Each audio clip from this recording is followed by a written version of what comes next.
Oui, bonjour. Je me présente, Hélène Paquin. Je suis présidente de Quinco et compagnie. Je suis aussi graduée de l'Université Bishop ici depuis quelques années avec un bac en marketing. On a lancé Quinco et compagnie en 1999 et je suis très heureuse de dire aujourd'hui, après 14 ans, qu'on connaît finalement le succès depuis quelques années. Et avant de démarrer en 99, j'avais aussi fait 2 tentatives de démarrage d'entreprise qui se sont avérées, disons, des expériences inestimables. Alors, je pense qu'on apprend, puis même encore aujourd'hui, on apprend constamment, puis vous pouvez tout attester de ça. Bâtir un réseau à grande échelle parce que c'est un produit commercial qui est vendu aux consommateurs. Notre marché est global. Notre objectif est vraiment de vendre partout dans le monde, plus rapidement qu'on peut. C'est une ambition qui prend beaucoup de temps. Alors, 14 ans, oui, on est rendu maintenant une portion en Europe, une portion en Amérique du Nord, aux États-Unis, Canada. Mais ça prend beaucoup de temps et beaucoup de patience. Je vous dirais, ce qui me caractérise le plus, c'est la pulsion de créer, de réinventer tout le temps, puis de s'acharner et de persévérer, parce que l'objectif qu'on veut atteindre, c'est rare que c'est sur un claquement de doigts. Alors, il faut vraiment persévérer. Si c'est dans vos cordes, l'entrepreneuriat, dites-vous que c'est une des caractéristiques premières pour devenir entrepreneur. Notre entreprise est une entreprise manufacturière dans la région de Magog qui a été démarrée par moi-même et une partenaire, Ginette Pouliot. On est toujours une très, très bonne équipe complémentaire dans le sens que moi, j'ai un côté administratif beaucoup plus développé. Le côté de Ginette était plus artistique. Aujourd'hui, elle a pris un petit peu sa retraite, mais quand même, quand on a démarré, on était très, très complémentaires. Je vous dirais que c'est une des raisons de la réussite de l'entreprise. On a très bien travaillé en équipe à ce niveau-là. C'est toujours plaisant de pouvoir échanger quand on a des décisions à prendre, d'être deux. Ça l'aide beaucoup. Il y en a pour qui c'est plus difficile, il y en a qui ne sont pas capables de travailler à deux, mais à deux, je vous dirais que c'est souvent plus facile.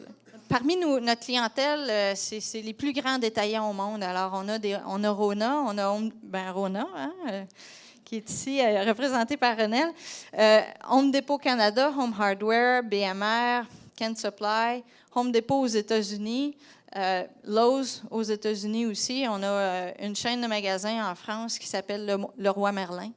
Alors, on est très, très bien représentés, du moins dans les divers pays là, que la consommation est forte. Nos produits. Le produit s'appelle Smart Tiles. Je ne sais pas s'il y en a qui nous connaissent déjà. C'est un produit qui imite la mosaïque de verre. C'est un carrelage mural autocollant. Alors, c'est tout simplement un appliqué autocollant qu'on peut apposer directement sur de la céramique qui est déjà en place, que ce soit pour les dosseraient de cuisine, les dosseraient de salle de bain. Et ce qui est le gros avantage du produit, évidemment, c'est qu'il n'y a pas de coulis, il n'y a pas de ciment. On n'a besoin d'aucun outil pour le découper. Ça se découpe soit au ciseau ou à l'X-Acto, tout simplement. Alors, vous n'avez plus besoin d'attendre après un poseur de céramique. Et la grande beauté, essentiellement, c'est que ça prend un après-midi pour refaire un dosseret de cuisine au complet. Alors, c'est vraiment le gros avantage. Aussi, c'est un produit qui s'applique dans diverses applications. Quand vous le voyez comme ça, c'est tout mou, c'est soft, mais un coup sur le mur, on jurerait vraiment que c'est de la mosaïque de verre. C'est très, très intéressant. C'est un produit qu'on a développé en 2000. À cette période-là, on était vraiment très, très unique sur le marché. Il n'y avait que nous qui avions ce type de produit-là. Aujourd'hui, on retrouve au moins une dizaine de produits qui ont utilisé le concept d'autocollant. Alors, c'est très flatteur de se faire copier, mais je vous dis que ça pousse à faire travailler les ménages. Pour rester au-delà de la mêlée, il faut vraiment rester très, très, très créatif. Et je pense que dans tous les domaines aujourd'hui, on a pu jouir d'un bon 3-4 ans à être tout seul sur le marché, là, mais la réalité aujourd'hui est tout autre. Smart Tiles est fabriqué ici à Magog. Les matériaux qu'on utilise sont des matériaux nord-américains. On a une portion de matériel aussi qui vient d'Europe. Alors, c'est vraiment un produit de haute qualité. C'est des produits chimiques qu'on utilise, donc on fait attention aux métaux lourds, etc., etc. Donc, vraiment, le produit est un produit de qualité. Aujourd'hui, on est en train de se faire talonner, évidemment, par la Chine. C'est très dérangeant. C'est quelque chose qu'on vit présentement. Il y a quelques produits là, qui viennent, qui font en sorte que nos marges, on doit vraiment revoir nos marges, on doit revoir nos stratégies de mise en marché. Et c'est la raison de ma présentation ici aujourd'hui, parce que faut se réinventer constamment. Alors, aujourd'hui, on est rendu dans un marché qu'on pourrait dire à maturité. Je ne sais pas s'il y en a qui connaissent un peu les bases de marketing. C'est une chose que moi, je veux vous parler parce que en développement de stratégie d'affaires, chez nous, on base pratiquement toutes nos décisions sur les 4 P. Alors, les 4 P étant le produit, le prix, la place et la promotion. Alors, c'est essentiellement sur ces 4 volets-là qu'on va essayer toujours d'élaborer nos stratégies. Celle que je veux vous parler aujourd'hui, c'est la place, donc le channel de distribution, la façon de rendre notre produit aux consommateurs.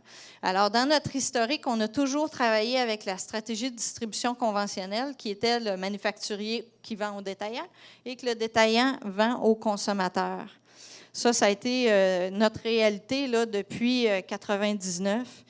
Par contre, aujourd'hui, on est face à vraiment face à un marché de maturité, ce qui veut dire que nous, en tant que fabricants ici en Amérique du Nord, nos marges sont de plus en plus menacées, à cause des produits qui viennent de l'Asie. Alors, il faut revoir notre stratégie.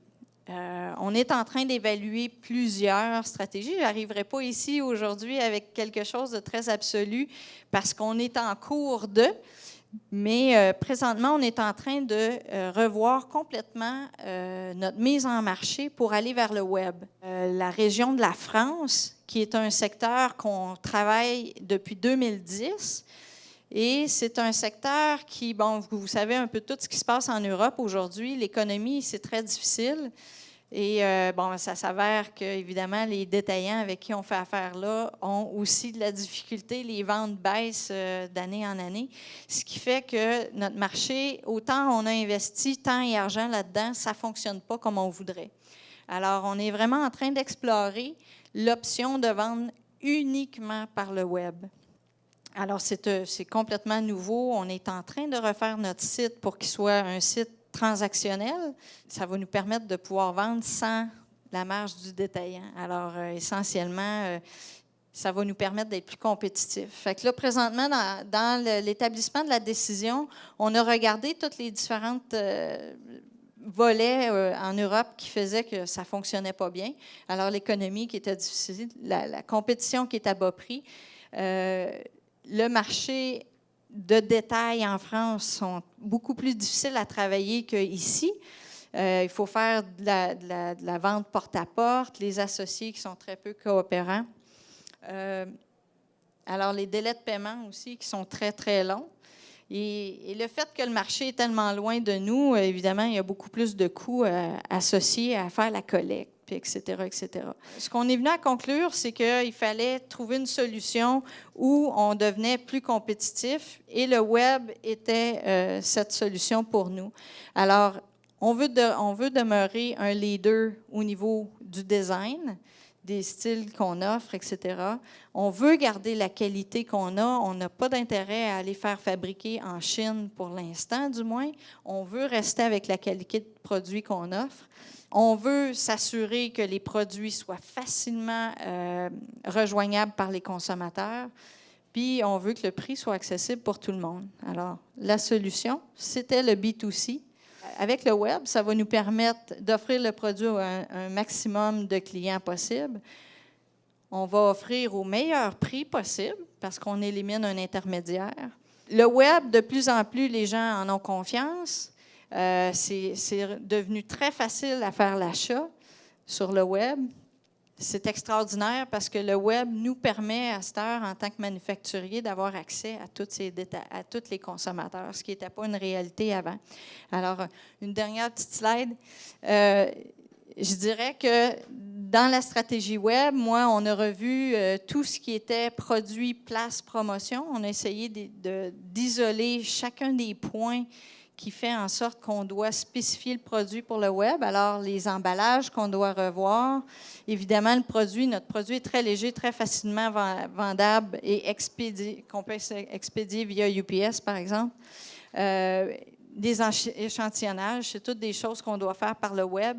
Et finalement, évidemment, comme je disais, les prix, c'est ça on passe beaucoup plus directement, on élimine une marge. Mais on a pris la décision d'aller vers cette nouvelle stratégie-là. Et je ne peux pas vous donner la conclusion parce qu'on est en train de le faire, mais je pense que c'est une belle avenue pour notre entreprise dans le futur.